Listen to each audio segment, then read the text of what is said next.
New at 6, scores of dilapidated boats now litter the Delta. Some are lived in, most of them are abandoned though, and getting rid of them is expensive. But KPIX5's John Ramos reports there is a new plan to clean them up. Members of the Contra Costa Sheriff's Water Services Unit are the first responders if boaters need help on the Delta.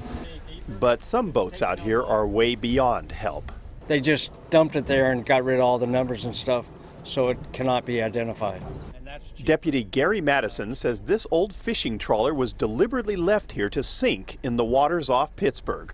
But what's really shocking is how much it will cost to remove it. I think my marine salvage operator estimated about $60,000.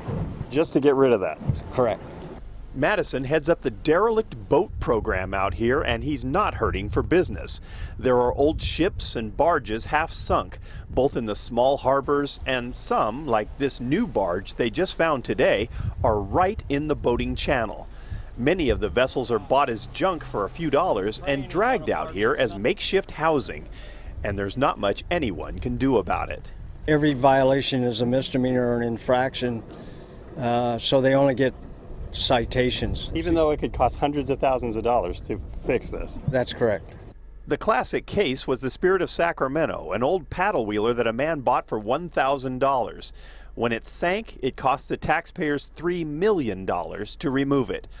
Often the junk boats leach diesel fuel or lead paint into the water, and because they're commercial vessels, there's no money available to pay for removal and salvage.